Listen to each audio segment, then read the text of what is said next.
안녕하세요. 돌싱되기 일보 직전의 30대 여성입니다. 다른 사람들도 그렇겠지만 저 또한 제가 이혼녀가 될 거라곤 꿈에도 생각을 못했기에 지금도 이 상황 자체가 얼떨떨해요. 왜냐하면 성급한 결혼도 아니었고 자그만치 7년의 연애 끝에 부부의 연을 맺었거든요. 저만큼 남편에 대해서 잘 아는 사람은 없다고 생각했고 그래서 그 어떤 부부보다 잘 살 거라고 자신만만했습니다. 검은머리 팥불이 될 때까지 사는 부부가 있다면 그게 바로 저희 부부일 거라고 생각했죠. 하지만 제가 이런 말도 안 되는 드라마의 주인공이 될 줄은 몰랐네요. 남편하고는 대학생 때 단체 소개팅을 통해 알게 되었습니다.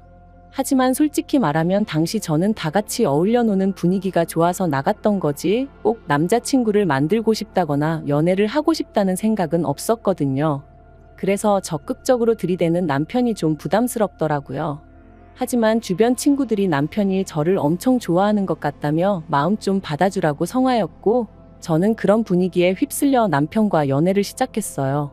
그리고 다행히 남편과의 연애는 제 예상보다 즐겁고 재밌었답니다.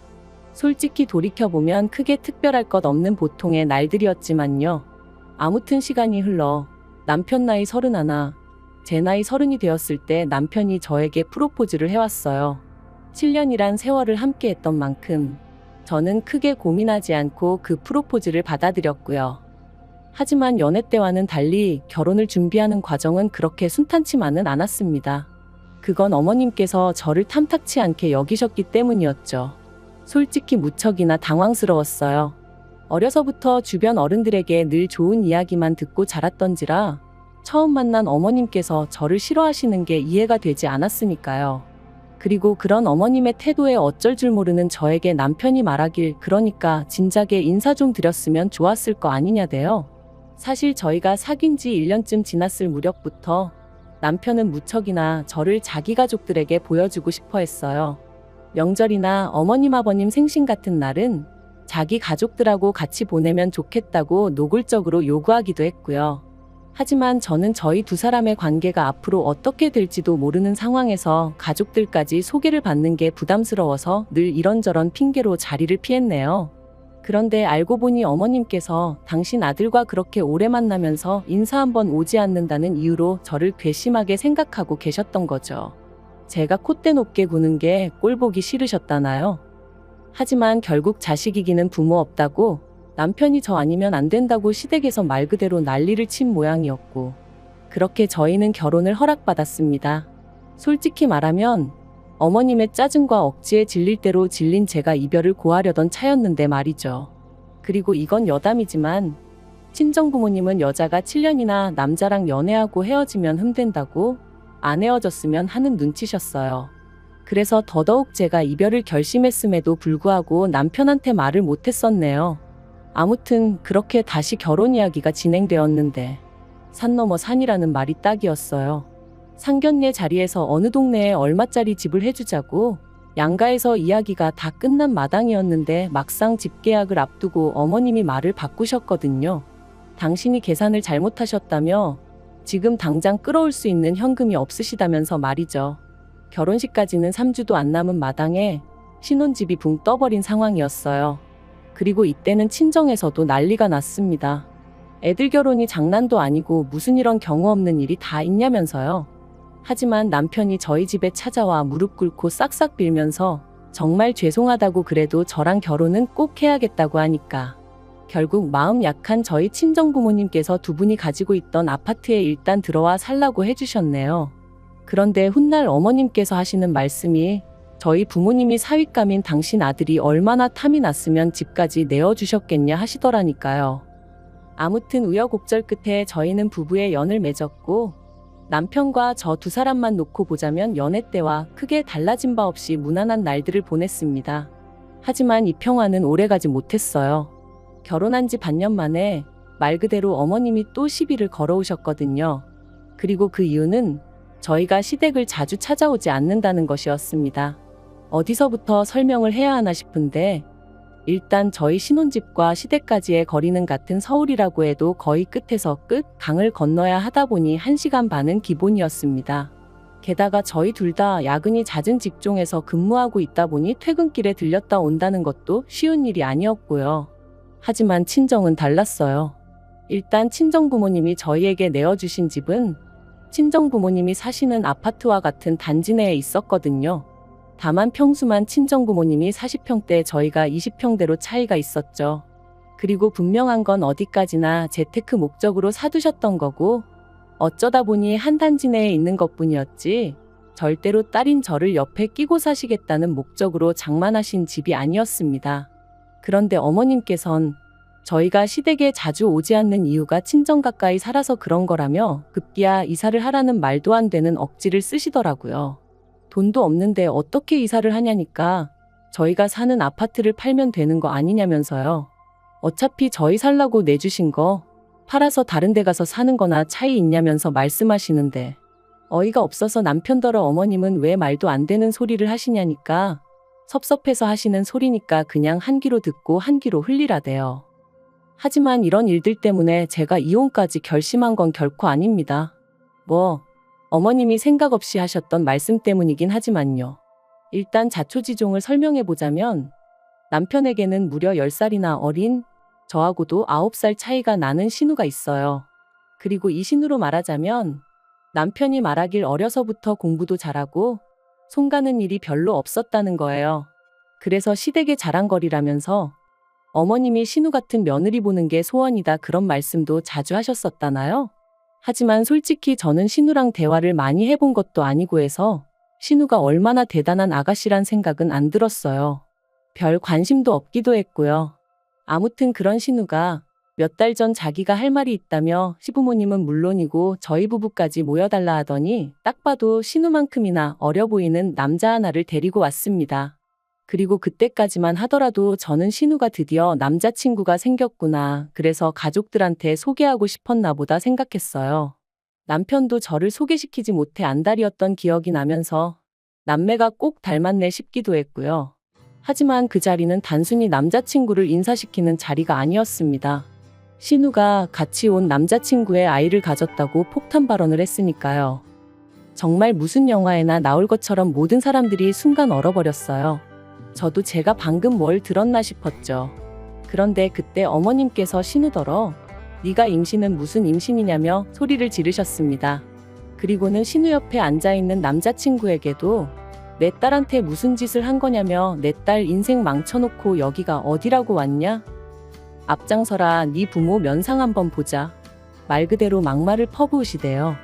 그리고 그런 상황에서도 신우는 평소처럼 입 딱 다물고 한마디도 하지 않았습니다. 어머님이 당장 병원 가자, 지우자 하시는데 낳아서 키울 거라는 말만 딱 한마디 한 걸 제외하면 말해요. 결국 어떤 쪽으로도 결론을 내리지 못한 채 저희 부부는 집으로 돌아왔습니다. 돌아오는 내내 남편이 착잡한 표정을 하고 있었고 저는 이런 상황에서 뭐라고 하는 게 위로가 될지 전혀 모르겠더라고요. 그래서 다음날 출근할 때까지도 나 죽었소 하고 남편 눈치만 살피고 있었습니다. 회사에 출근하고 나서는 오히려 숨통이 트이는 기분이 들 정도였죠. 그리고 이런 일상이 자그만치 일주일가량 이어졌는데 솔직히 처음엔 남편이 안쓰럽기도 하고 그래서 제가 어떻게든 남편 기분에 맞춰주려고 했거든요. 그런데 저도 사람인지라 퇴근하고 집에 오면 마음 편히 쉬고 싶은데 남편의 한숨소리라도 들리면 또 무슨 일이 있나 싶어서 신경이 곤두서다 보니 나중엔 언제까지 이렇게 지내야 하나 싶은 게 답답하더라고요. 그리고 더는 이렇게 못 지내겠다. 남편하고 허심탄회하게 대화라도 나눠봐야겠다 마음을 먹었던 날이었어요. 퇴근하고 집에 오니 현관에 낯익은 신발이 놓여 있었습니다. 그리고 그건 바로 저희 어머님의 신발이었어요. 제가 어머님을 발견하곤 좀 당황스러웠지만 연락도 없이 무슨 일로 오셨냐 여쭸더니 저한테 볼 일이 있어서 오셨답니다. 그래서 저는 옷도 채 갈아입지 못하고 어머님과 마주 앉게 되었고 또 당황스러웠던 건 남편이 제 옆이 아닌 어머님 옆에 가서 앉았다는 거였죠. 신우의 폭탄 발언 후 어머님도 마음고생을 꽤나 하셨는지 얼굴이 많이 상하셨더라고요. 그리고 그런 어머님을 보고 있으니 평소에 제가 어머님께 가졌던 불편한 감정들과는 별개로 안쓰러운 마음이 들었습니다. 그래서 어머님이 무슨 말씀을 하시건 최대한 들어드릴 생각이었고요. 그런데 어머님께서 꺼내신 말씀은 결코 제가 들어드릴 수 없는 것이었어요. 바로 저희 집에 신우와 신우 남자친구를 들어와 살게 해주라셨으니까요. 어머님께서 제 이해를 돕겠다며 덧붙이신 이야기는 가관도 아니었습니다. 어머님께서 신우를 앞장세워 신우 남자친구 집에 찾아가셨는데 그 집 형편이 말도 못하게 안 좋더래요. 게다가 그 남자친구 어머니란 사람은 저희 시어머니 표현에 따르면 아나무인이 따로 없어서 지들끼리 좋아서 그 짓거리하다 애가 생긴 걸 나더러 어쩌라는 거냐며 오히려 어머님한테 큰 소리를 치더랍니다. 그리고는 당신은 당장 먹고 죽을 돈도 없다며 결혼을 시키든 어쩌든 마음대로 하라고 하지만 해줄 건 없다고 땅못을 박더라나요?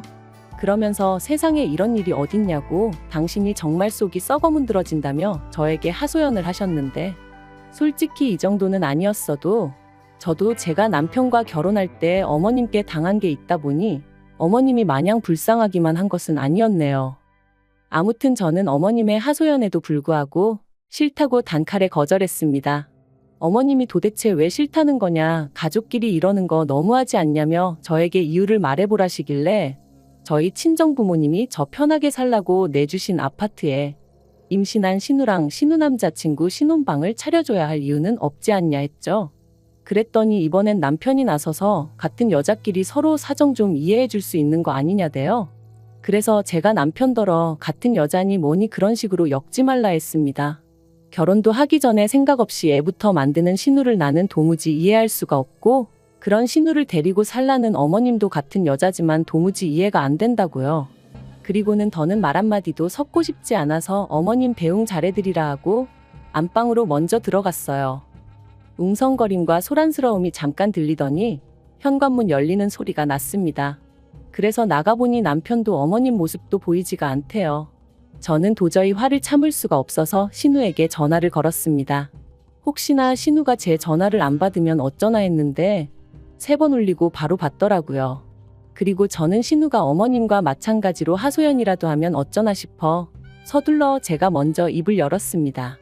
도대체 어머님하고 무슨 이야기를 한 건지 모르겠지만 나는 아가씨고 아가씨 남자친구고 못 받아준다 했죠. 그랬더니 신우가 황당하다는 듯 그게 무슨 소리냐면서 언니가 나하고 내 남자친구를 뭘 받아준다는 거냐대요? 그래서 시침이 떼는 거냐? 어머님이랑 아가씨 오빠가 나더러 우리 친정부모님 아파트에서 아가씨랑 아가씨 남자친구한테 방을 내주라는데 난 못한다. 그러자 신우 말이 자기가 미쳤냐는 거예요. 비록 실수로 한 임신이지만 남자친구랑 결혼도 할 거고 남자친구 부모님이 지원을 하나도 안 해주신다고는 하지만 남자친구가 모아둔 돈도 좀 있어서 그걸로 반지하라도 구해서 들어갈 거라며 어머님도 다 아는 일인데 왜 저한테 가서 그런 쓸데없는 소리를 하신 건지 모르겠다나요? 아무튼 자기야말로 제가 들어와서 살라고 해도 그럴 생각이 눈꼽만큼도 없다며. 그리고 신우의 그 목소리에서 말 그대로 억울해하는 게 절절히 느껴져서 저도 더는 따져 묻지 않았어요. 뭔가 오해가 있었나 보다고 일단 알겠다 하고 전화를 끊었죠. 그런데 신우와의 통화가 끝나고 얼마 지나지 않아 다시 어머님한테 연락이 왔습니다. 그리고는 저더러 그새 신우한테 전화를 한 거냐며 촉새냐고 왜 이렇게 꼴 보기 싫은 짓만 골라 하냐며 짜증을 내시는 거예요. 그래서 제가 저야말로 어머님께 묻고 싶다고 신우는 자기 남자친구랑 앞으로 어떻게 할 건지 계획이 다 있던데 왜 어머님이 마음대로 방을 내줘라 마라 그런 말씀을 하신 거냐고 받아쳤지요. 그랬더니 어머님 말씀이 저도 아파트에서 신혼살림 시작하는데 신우는 저러다 까딱하면 반지하에서나 살겠구나 싶은 생각에 속상해서 그러셨다나요? 그러면서 어차피 저나 남편이나 출근하면 하루 종일 밖에 있지 않냐며 집 놀려서 뭐 하냐고 그렇게 쓸데없이 놀릴 바엔 신우라도 들어와서 좀 편하게 지내게 하면 어디가 덧나냐 하시는데 어머님이 원래 당신 중심적이고 이기적이고 억지 쓰기 좋아하시는 분이라는 건 알고 있었지만 이렇게까지 막무가내이신 줄은 미처 몰랐거든요. 그래서 제가 어머님더러 만약에 저희 친정어머니가 어머님처럼 경우 없이 행동하셨다면 저는 정말 쪽팔리고 창피했을 것 같다고 해버렸죠. 그리고 이 대화가 다시 어머님을 통해 남편 귀에 들어가면서 상황은 걷잡을 수 없이 커졌습니다. 남편은 저더러 제가 어머님 면전에다 대놓고 쌍욕을 한 거나 다름이 없다며 제가 어머니께 정식으로 사과를 드리기 전까진 저를 용서할 수 없다고 했으니까요. 하지만 저는 남편에게 어머님이 먼저 나를 그리고 내 친정 부모님을 우습게 보셨으니 그런 억지를 쓰신 거 아니냐며 어머님에게 먼저 사과를 받아야겠다고 했습니다. 그리고 이 대화는 다람쥐 쳇바퀴 돌듯 4일 내내 이어졌는데 그 과정에서 제가 남편에게 말 그대로 질릴 대로 질려버렸네요. 그래서 죽어도 사과는 못한다 말한 게 이혼하자 소리가 되었고 남편이 짐을 챙겨 집을 나가버렸습니다. 집을 나가면서 남편은 저더러 반성하고 있으라는 말 같지도 않은 소리를 했지만 저는 반성 대신 서류를 하나씩 준비했어요. 바로 이혼에 필요한 것들이었죠. 사실 결혼기간이라고 해봤자 3년 남짓이었고 아이도 없었기에 별로 복잡한 건 없었어요. 남편이 결혼하며 해온 것이라곤 자기가 타던 차를 가져온 것과 3천만 원을 들여 집 리모델링을 했다는 점이었는데 차야 가져가도 하나 아쉬울 게 없었고 리모델링은 저는 안 해도 된다고 한 걸 자기가 저희 부모님 뵙기 민망하다며 그거라도 해야겠다 우겨서 한 거였거든요. 그러니 말 그대로 제가 토해줘야 할 건 하나도 없었죠. 그리고 정확히 일주일 만에 저는 남편을 만났습니다. 얼굴 보더니 첫마디가 반성 많이 했냐대요. 어이가 없어서 웃음만 나왔어요. 제가 먼저 연락해 만나자고 한 걸 제가 자기한테 숙이고 들어온 거라고 착각한 모양이었죠. 솔직히 이혼 서류를 챙겨나가면서도 예정도 있고 그래서 정말 이혼을 해야 하나? 확고하다 생각했던 마음이 조금 흔들리던 찰나였는데 뻔뻔한 남편의 태도를 보니 그런 생각을 했다는 사실조차 수치스러울 지경이었습니다. 하지만 남편은 계속해서 솔직히 제가 어머님한테 너무했다며 어머님 딴에는 얼마나 어려운 부탁이셨겠냐입니다. 그 자존심 센 양반이 며느리한테 처음 아쉬운 소리 한 번 하신 건데 그걸 그렇게 거절당하셨으니 많이 상심하셨을 거라나요? 그리고는 덧붙이기를 연애할 땐 순하고 착한 여자인 줄 알았는데 요즘엔 속았다는 생각이 든다는 거예요. 그리고 저 때문에 어머님하고 신우하고도 크게 싸웠다면서 이제부터는 며느리로서 처신 좀 잘하라나요? 처음엔 뭐라 짓거리나 드러나 보자는 마음으로 들어준 건데 점점 도를 지나치는 남편의 말을 더는 견디기 힘들었습니다. 그래서 그렇게 신우가 걱정되시면 어머님도 우리 친정부모님처럼 신우한테 아파트 하나 해주시면 되겠네. 능력이 안 되셔서 못 해주시나 해버렸어요. 그리고는 우리 결혼할 때도 그렇고 시부모님 너무 뻔뻔하신 거 아니냐. 당신은 아들이라 이해할 수 있을지 몰라도 피 한 방울 안 섞인 나는 이해 못하겠다.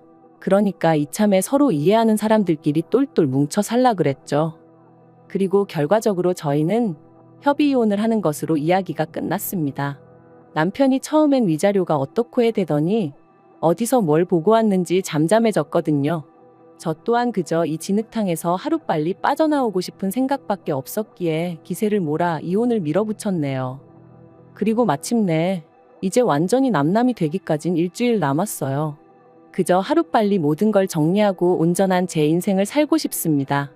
남편과 함께한 세월이 길었던 만큼 미움과는 별개로 쌓인 추억들도 많은데 당분간은 틈틈이 그걸 정리하는데 시간을 써야 할 것 같고요.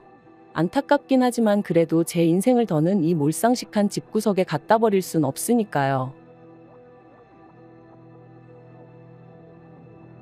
긴 이야기 들어주셔서 감사합니다. 오늘의 사연은 여기까지입니다. 구독과 좋아요, 알람 설정해주시면 앞으로 더 좋은 사연으로 찾아오겠습니다. 감사합니다. 안녕하세요. 매일 새로운 사연을 전하는 읽어주는 사연 라디오입니다. 구독과 좋아요, 많은 공유 부탁드립니다. 오늘의 사연 시작하겠습니다. 안녕하세요. 이제 어린이집 다니는 아이 하나를 둔 30대 여성입니다. 친정어머니의 도움을 받아 아이 키워가며 장사해서 돈 벌고 그렇게 살아요. 결혼 전에는 애는 엄마가 키우는 게 맞다고 왜 친정어머니고 시어머니고 힘들게 하는지 모르겠다 생각했었는데 살아보니까 그게 그렇게 마음먹은 대로 안 되네요. 그러니까 사람이 겪어보기 전에 함부로 말을 하는 게 아닌가 봐요. 아무튼 평소라면 씻고 자기 바쁠 시간인데 오늘은 낮에 커피를 많이 마셔서 그런지 잠도 안 오고 그래서 제 이야기를 좀 해볼까 합니다. 솔직히 자랑할 만한 이야기도 아니다 보니 어디 가서 말해본 적이 없는데 오늘은 왠지 하고 싶기도 하고요. 남편하고는 제 나이 딱 30이 되었을 때 친구의 소개로 만났어요. 친구가 어떤 마음으로 주선해준 소개팅인지는 모르겠지만 짐작컨대 대학 졸업 후에 소처럼 일만 하는 제가 안쓰러워 보였던 거 아닌가 싶어요. 아버지와 사별 후 혼자 힘으로 저를 키워주신 어머니께 하루라도 빨리 효도하고 싶은 마음밖에 없었거든요. 아무튼 친구의 성화로 소개를 받은 게 지금의 남편입니다. 그리고 이제 와서 말이지만 솔직히 남편 외모는 제 스타일은 아니었어요. 키도 저랑 비슷하고 배도 나오고 나이는 저보다 겨우 1살 많았는데 저희 친정오빠보다도 나이가 많아 보였으니까요. 그래서 처음엔 친구가 나를 뭘로 보고 이런 남자를 소개시켜줬나 싶었을 만큼 기분이 별로였어요. 하지만 대화를 좀 나눠보니까 그래도 사람이 진지하면서도 위트도 있고 무엇보다 자신만만하더라고요. 자기가 서울에 자기 아파트도 하나 있고 대기업은 아니지만 정년보장이 되는 거나 마찬가지인 직장도 다니고 있다면서, 그리고 저더러 속물이라는 사람들도 분명 있겠지만 그런 이야기를 듣고 있으니 사람이 좀 달리 보이는 거예요. 외모가 밥 먹여주나 뭐 그런 생각도 들고, 그래서 남편이 한 번 더 만나보자는데 그러자 했어요. 그리고 그런 만남이 몇 차례 더 이어지는 동안 남편은 늘 저를 데리러 오고 데려다 주었습니다. 따지고 보면 먼 거리도 아니었는데 그렇게 해야 자기 마음이 편하다면서 말이죠.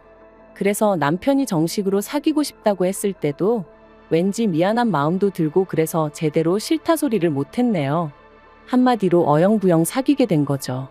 그리고 정신 차려보니까 결혼까지 약속한 상황이었고요. 변명 같고 한심하게 들리겠지만 지금도 그때를 생각하면 꼭 뭐에 홀렸던 것 같다니까요. 상견례가 있기 전에 시댁에 인사를 드리러 갔을 때 처음으로 어머님 아버님과 저랑 동갑이라는 남편과는 연년생인 신우까지 만났습니다. 어머님 아버님은 평범하신 분들이셨어요. 오느라 고생했다 그런 따뜻한 한마디는 없었지만 그렇다고 딱히 저를 박하게 대하신 것도 없었거든요. 다만 친정어머니랑 단둘이 산다는 것에 대해서 경제적으로 어려움은 없는지 물어보셨는데 그다지 신경 쓰이는 질문은 아니었네요. 사실 편모 가정이라고 하면 지레 힘들게 살았을 거라 생각하는 사람들을 살면서 너무나 자주 봐왔거든요. 그리고 다행히 저희 모녀는 경제적으로 큰 고생은 하지 않았습니다. 어머니가 가게를 운영하셨는데 제법 매출이 나오기도 했었고, 거기다 돌아가신 아버지의 부모님, 그러니까 저에겐 친가 쪽 할머니 할아버지께서 도움을 많이 주셨거든요. 다만 이 도움을 받는 과정에 있어서 작은아버지와 고모가 어머니를 감정적으로 힘들게 하는 일이 많았죠.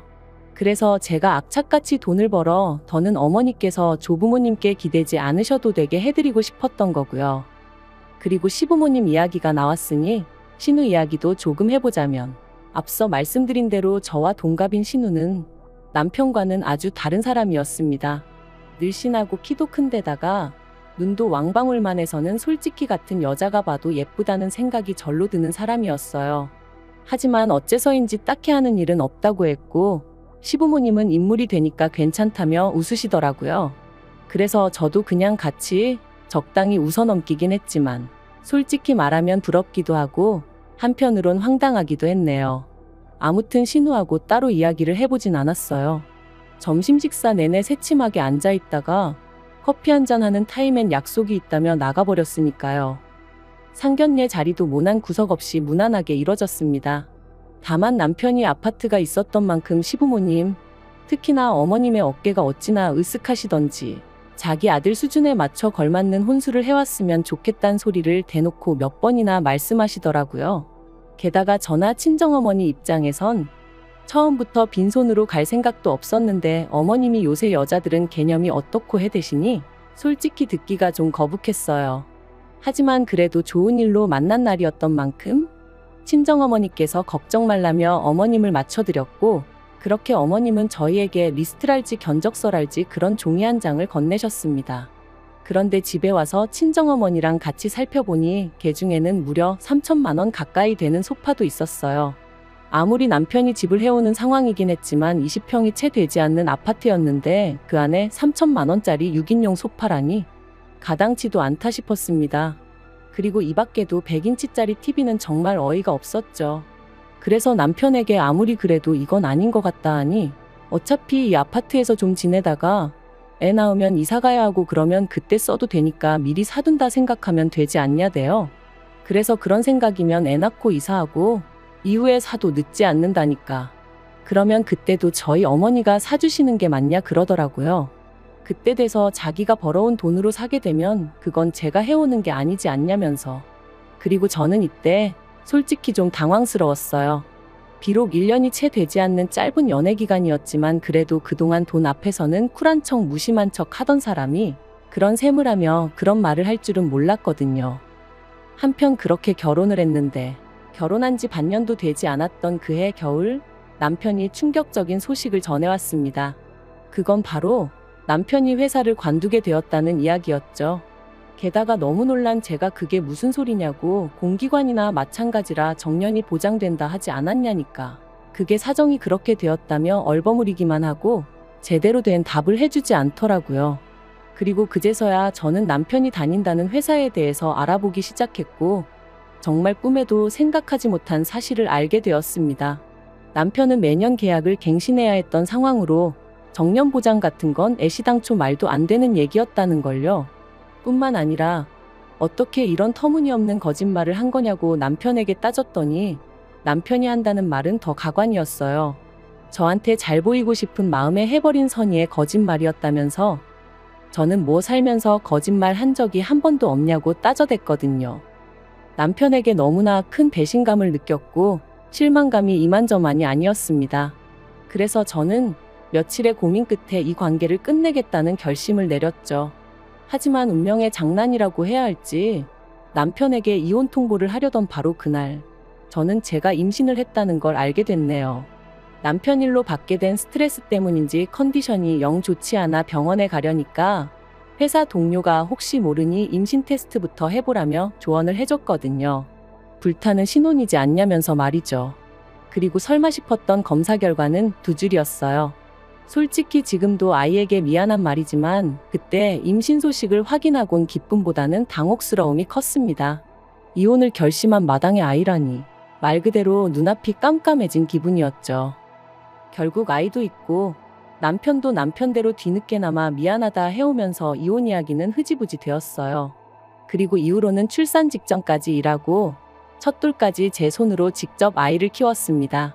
그런데 육아휴직 끝나고 회사에 복귀했더니 제 자리는 이미 다른 사람이 차지하고 있었고 저는 터무니없는 곳으로 발령이 나대요.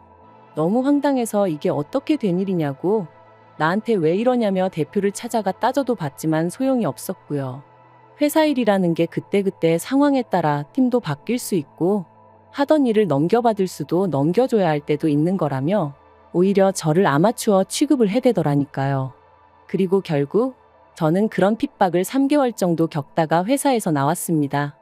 회사에선 실업급여는 탈 수 있게 도와주겠다며 저를 회유했고 저도 더는 체력적으로나 심리적으로 버틸 자신이 없었거든요. 하지만 회사를 관두면 나아질 줄 알았던 제 상황은 오히려 점점 더 나빠져만 갔습니다. 남들은 눈에 넣어도 아프지 않을 아이라고 표현하던데 저는 아이를 보고 있으면 어찌나 불안해지던지 그때의 저를 생각하면 정말 반쯤은 정신이 나가 있었던 것 같기도 해요. 그리고 결국 그런 제 꼴을 보다 못한 친정어머니께서 그러지 말고 저더러 어머님한테 한번 부탁을 해보라셨습니다. 당시 친정어머니는 가게 운영으로 외손자인 저희 아이를 봐줄 겨를이 없으셨지만 어머님은 이따금씩 취미생활로 장구를 치러 가시는 것 말고는 크게 바쁜 일이 없으셨거든요. 그러니 그런 어머님께 아이를 맡기고 저더러 무슨 일이라도 해보라는 말씀이셨죠. 하지만 사실 친정어머니께는 진작 말씀드리지 않아서 그렇지 저라고 왜 그 생각을 안 해봤겠어요. 회사를 관두는 건 정말 내키지 않아서 아닌 게 아니라 몇 번이나 부탁드려봤었는걸요. 매달리다시피 사정도 해봤고요. 그런데 어머님은 다 늙어서 내가 왜 그런 고생을 해야 하냐 하며 거절하셨습니다. 애는 엄마가 직접 키워야 한다면서 말이죠.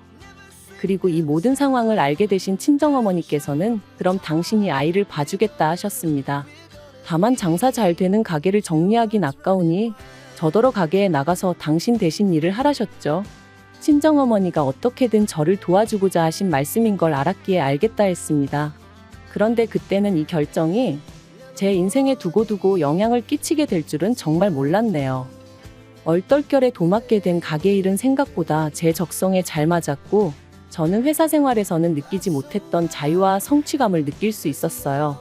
그리고 1년 정도 지났을 땐 친정어머니가 저에게 전적으로 맡겨주셨기 때문에 여러 가지 시스템을 도입해 볼 수 있었고 그러면서 수익은 더 좋아졌죠. 그러자 아이를 친정에 맡기고 겉으로 돈다며 못마땅해하던 어머님도 더는 싫은 소리를 하지 않으셨습니다.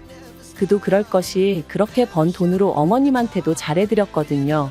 솔직히 아이 봐달라는 부탁을 매몰차게 거절하셨던 걸 생각하면 그러고 싶은 마음이 싹 사라지기도 여러 번이었지만 어쨌든 결과적으로는 일이 잘 풀렸으니 과거는 묻어두려는 마음이었어요. 그리고 그렇게 가게를 운영한 지 3년째 되던 해 저는 정식으로 친정어머니에게서 가게를 인수하기로 마음을 먹었습니다. 친정어머니에게는 평생 일구신 자산이나 다름이 없었고 그걸 제가 시쳇말로 날로 받고 싶지는 않았거든요. 그래서 최대한 시세에 가깝게 값을 치르겠다는 생각에 남편에게 대출 이야기를 꺼냈는데 남편이 정말 심하다 싶을 정도로 짜증을 내면서 무조건 안 된다고 하는 거예요. 기다리다 보면 어차피 저희 어머니 돌아가실 거고 그러면 자연히 제 거 될 건데 그걸 무슨 돈을 치르냐 하면서 말이죠. 그리고 그 말에 마음이 팍 상해버린 제가 무슨 말을 그렇게 하냐고 따지니 남편이 또다시 목소리를 높이며 아파트 담보로 대출받아서 친정으로 자기 돈을 빼돌리려는 심산이냐 어쩌냐 하는데 정말 기도 안 차더라고요. 그리고 다짜고짜 큰 소리를 내는 남편을 보고 있으니 갑자기 남편이 회사에서 잘렸던 그날이 떠오르면서 뭔가 쎄한 기분이 들었던 거죠. 그래서 저도 지금 돌이켜보면 어쩌다 그런 생각까지 하게 된 건지 모르겠는데 등기부등본을 떼서 아파트 명의를 확인해 봤어요. 그리고 그 명의는 충격적이게도 남편이 아닌 어머님 이름으로 되어 있었습니다. 아파트를 담보로 대출도 있는 대로 받아진 상황이었고요. 저는 남편에게 등기부등본을 집어던지며 설명해보라 소리를 질렀습니다. 그러자 남편은 놀라거나 미안해하는 대신 저더러 이제 남편 뒷조사까지 하냐며 악을 썼죠.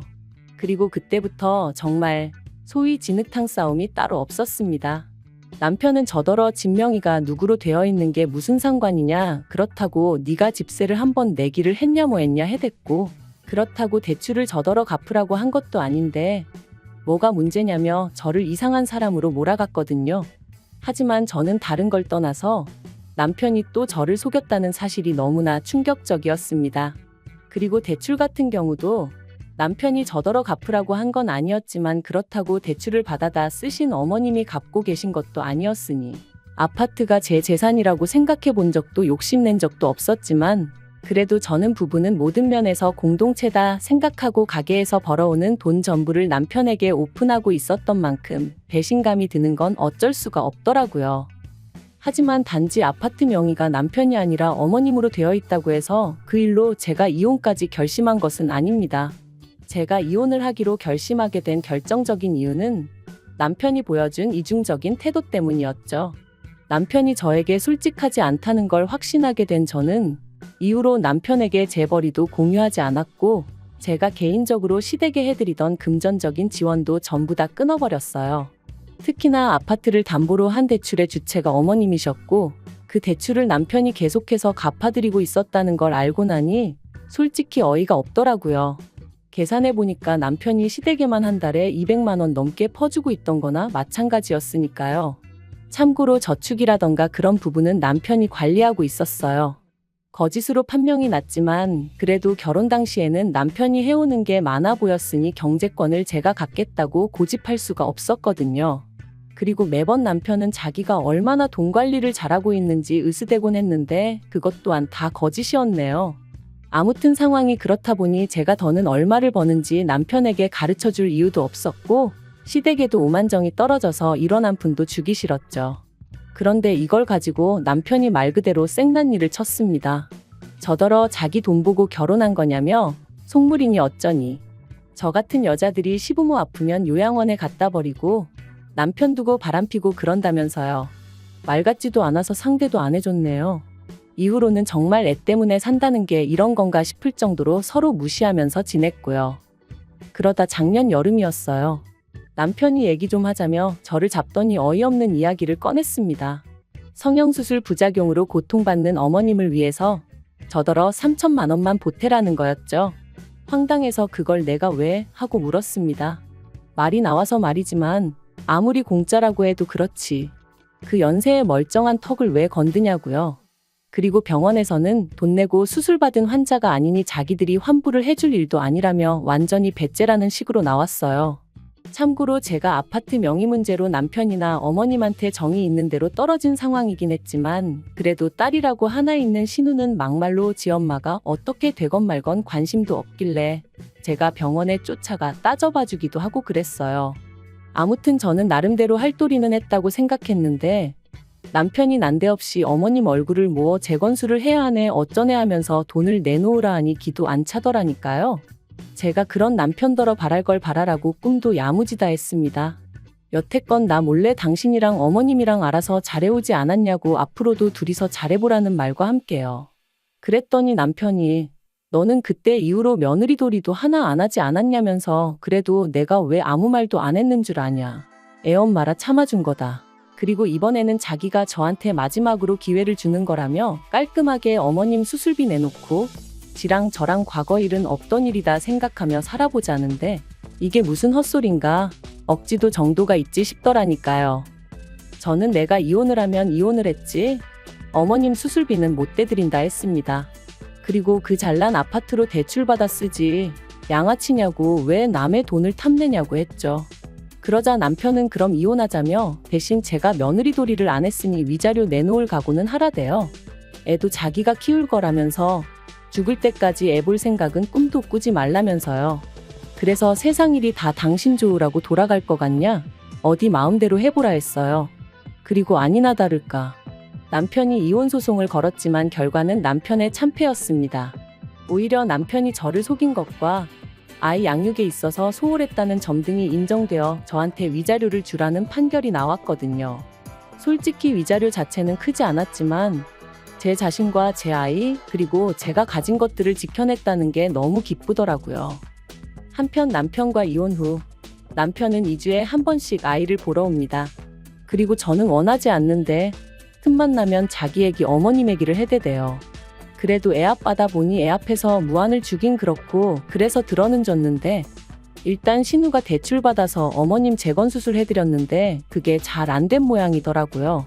그리고 남편은 저 떠보려고 하는 소린지 뭔진 몰라도 걸핏하면 저랑 이혼하고서 어머님한테 크게 혼났다며 제가 자기를 용서해주면 자기는 모든 과거는 묻어두고 살 자신이 있다나 어떻다나 헛소리를 해댔죠. 그래서 이번 주부터는 주말에 아이인계는 친정어머니한테 부탁드리고 저는 빠져있으려고 합니다. 헛소리 들어주는 것도 하루 이틀이지. 돈이라도 내고 떠들던가. 진짜 꼴보기 싫은 사람이 쓸데없는 이야기를 계속해대니 죽을 맛이더라니까요.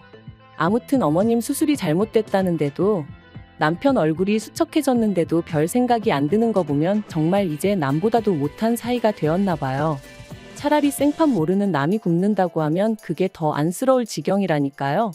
아무튼 지금은 친정어머니랑 같이 살면서 가게 일하고 애 키우고 이렇게 사는 게 좋네요. 한때는 애 아빠 없이 어떻게 애를 키우나? 어머니는 사별 나는 이혼.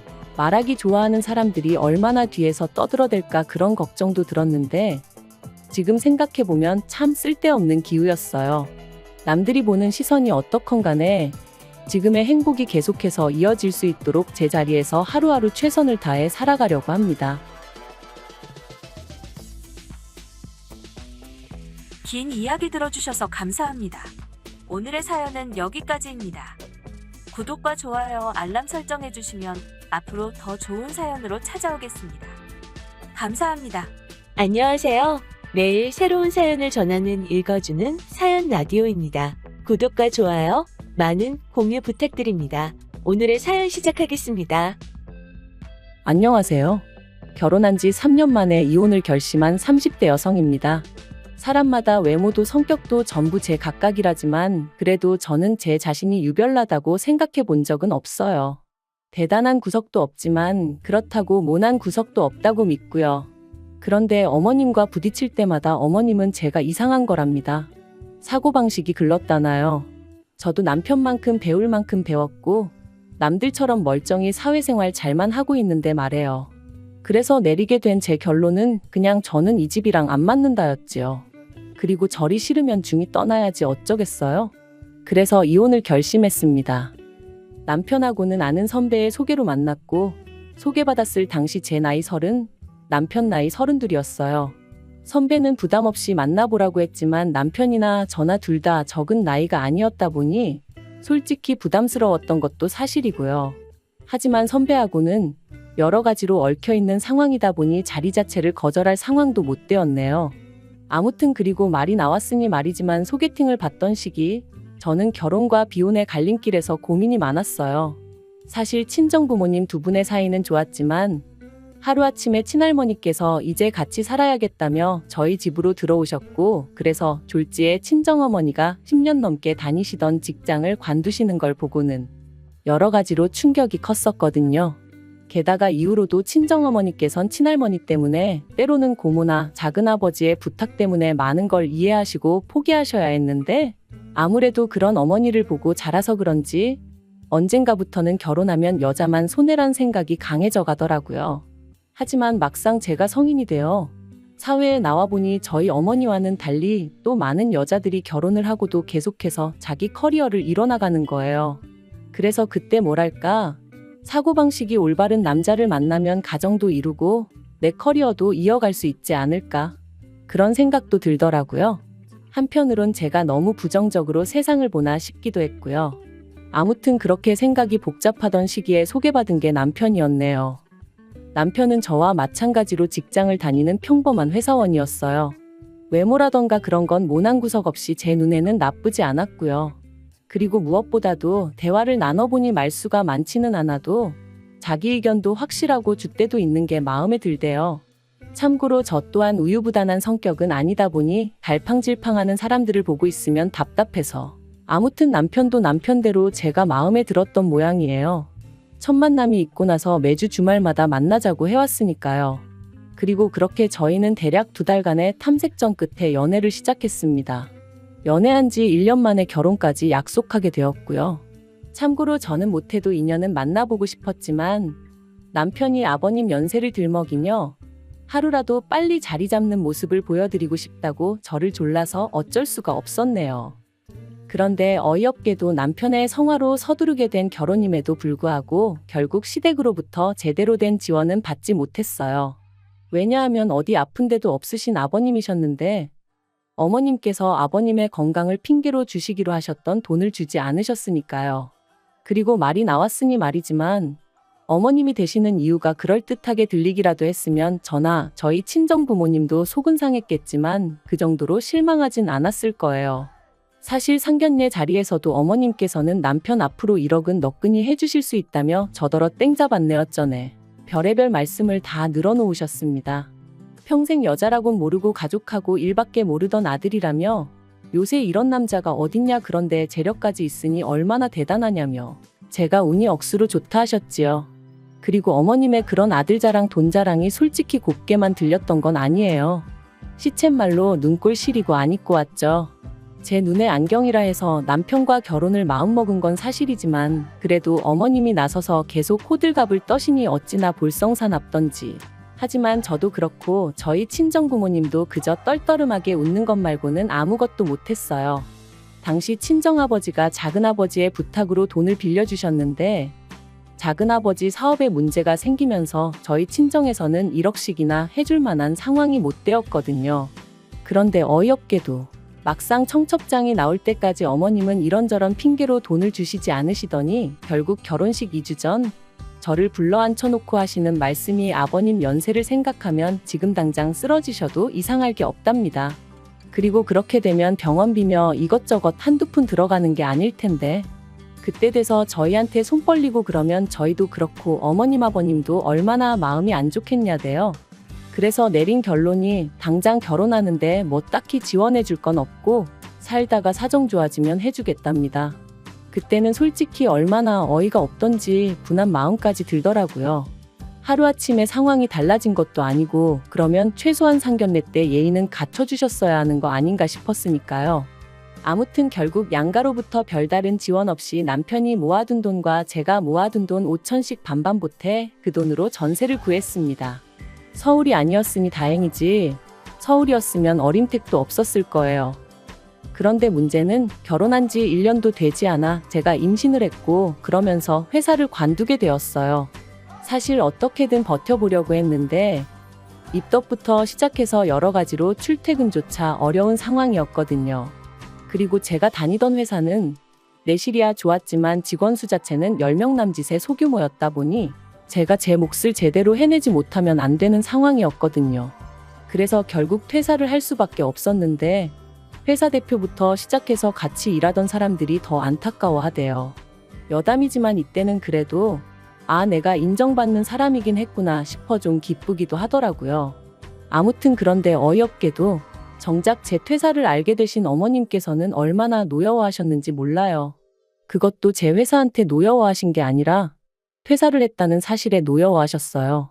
말씀하시길 제 조건이랄 게 마음에 드는 게 없었지만 그래도 제가 제 밥벌이는 하겠구나 싶어서 허락한 결혼이었다 하시며, 그런데 이제 와서 임신했다고 유세 부리냐, 어떻게 남편 고생할 건 하나 생각도 안 하고 그거 좀 힘들다고 홀랑 회사를 때려치냐.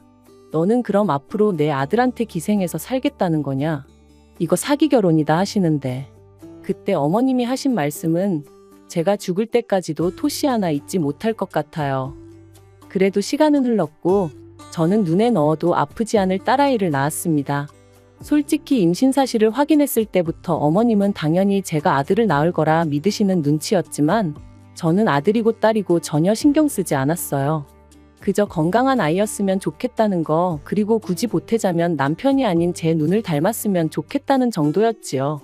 그런데 제가 딸을 낳고 나니 어머님이 임신 내내 주시겠다 하시던 조리원비도 못 준다셨습니다. 제가 당신이 부탁해서 애를 낳은 것도 아니고 좋아서 낳은 건데 왜 몸조리를 당신이 시켜줘야 하냐는 핑계를 대시면서 말해요. 하지만 계획보다 일찍 아이를 갖게 된 것도 남편이 아버님 돌아가시기 전에 손주 한번 안겨드리고 싶다 해서 가진 거였거든요. 어머님도 거의 똑같은 말씀을 하셨었고요. 그래서 이때부터는 어머님이 뭘 하시건 간에 말 그대로 콩으로 매주를 쓴다고 해도 믿지 않겠다 다짐을 했죠. 그런데 이런 상황을 알게 된 친정부모님께서 어이없다 하시더니 제 계좌로 500만 원을 보내주셨습니다. 이 돈으로 산후조리원에 가라시면서 말해요. 놀란 제가 이 큰 돈이 어디서 나셨냐 하니까 친정어머니 말씀이 친정아버지가 저 시집갈 때 뭐 하나 못 해준 게 늘 마음에 걸린다며 옆 동네 아파트의 경비로 취직을 하셨다대요. 임신한 제가 걱정하느라 스트레스 받으면 어쩌냐며 저한테는 절대로 말하지 말라셨다면서요. 그 이야기를 듣는데 말 그대로 눈물이 쏟아졌어요.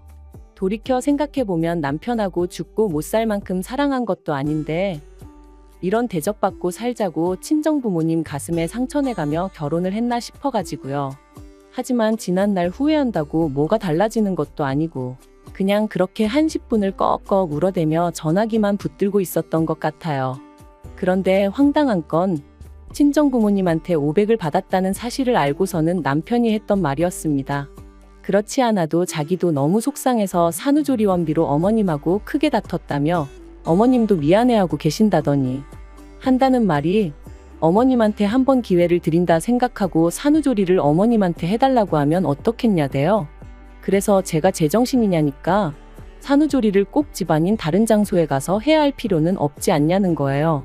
그리고 덧붙이기를 대신 어머님한테는 산후조리를 도와주시는 거에 대한 감사한 마음으로 200만 원 정도만 드리면 서로 묵은 감정도 풀고 여러모로 좋지 않겠냐는데 아무리 애 아빠라지만 뭐 이런 인간이 다 있나 싶었죠.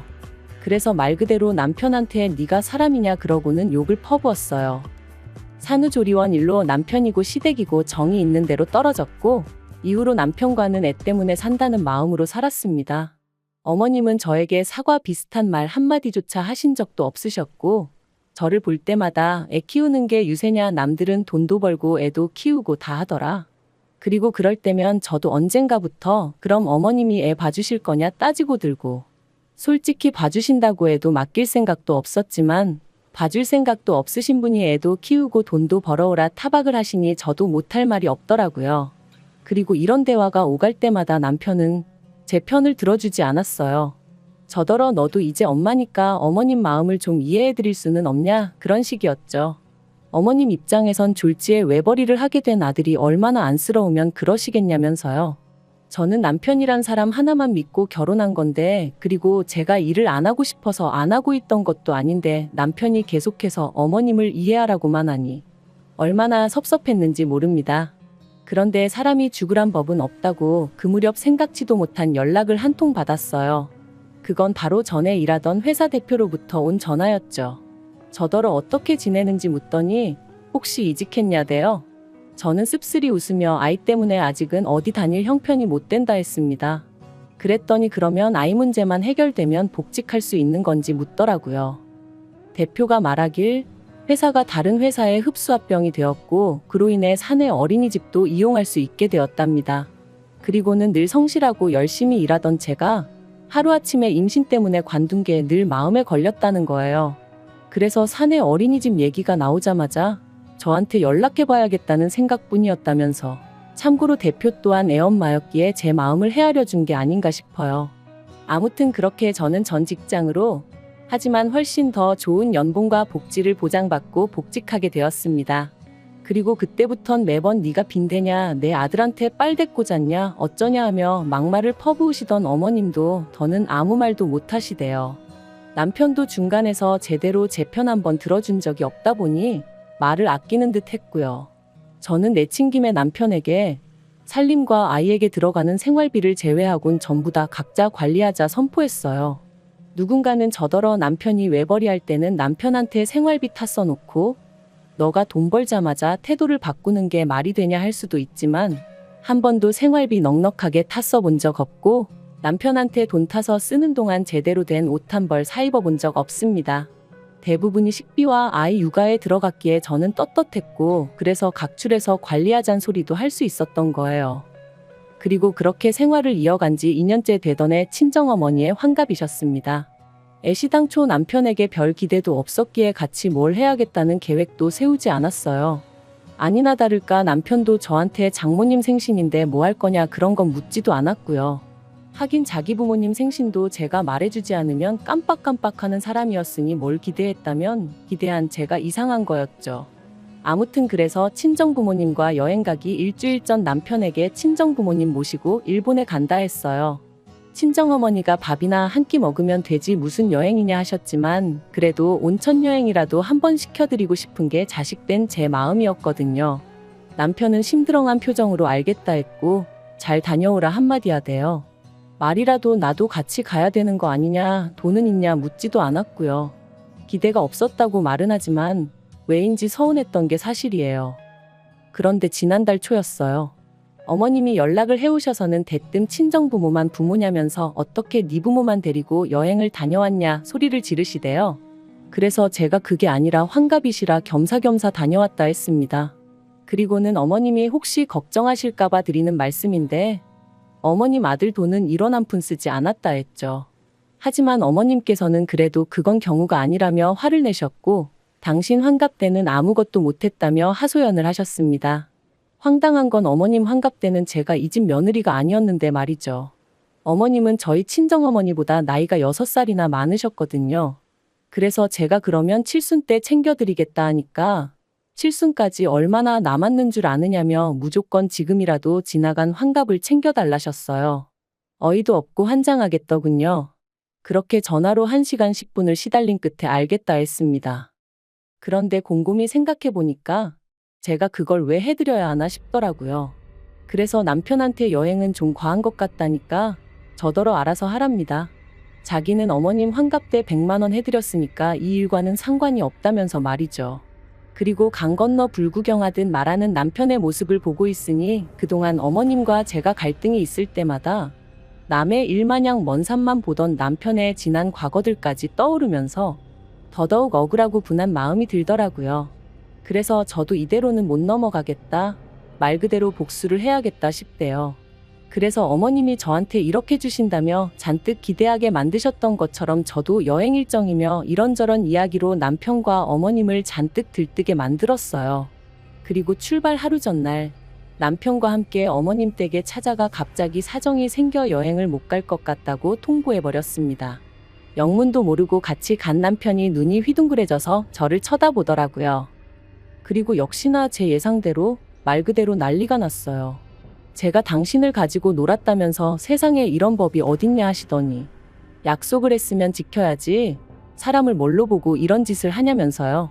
그래서 저도 지지 않고 저는 어머님 사정을 다 이해해드렸는데 어머님은 왜 저를 이해 못해 주시냐 서운하다 받아쳤습니다. 어머님이 저한테 하셨던 말씀처럼 제가 무슨 빚을 진 것도 아니고 마음 같아선 해드리고 싶었지만 안 되는 걸 어떡하겠냐고요. 그랬더니 어머님도 더는 아무 말씀을 못 하시긴 하대요. 하지만 이 일로 남편 입에서 이혼 소리까지 나올 줄은 솔직히 꿈에도 생각을 못 했습니다. 남편은 그저 저더러 너무하다며 어머님이 결혼할 때 돈 안 해주신 걸로 제가 이렇게 앙심을 품고 있을 줄은 몰랐다는 거예요. 그래서 돈이야 우리 친정에서도 안 해주셨는데 내가 무슨 앙심을 품고 있었겠냐 했습니다. 하지만 이후로 어머님이 돈 가지고 나를 얼마나 서운하게 하셨는지 당신은 알지 않냐고. 그때 맺힌 게 지금 이렇게 터져나온 것뿐이라 했죠. 하지만 남편은 저를 이해하려 노력하기보다는 그래도 어머님이 얼마나 상처를 받으셨겠냐며 제가 심했답니다. 그리고 그런 남편과 저도 더는 대화하고 싶지 않아 마음대로 생각하라 했는데 남편이 친정 부모님과 여행하면서 든 돈이 얼마냐며 그 돈하고 똑같은 액수로 어머님한테 드리래요. 제 잘못에 대한 용서를 구하면서 말이죠.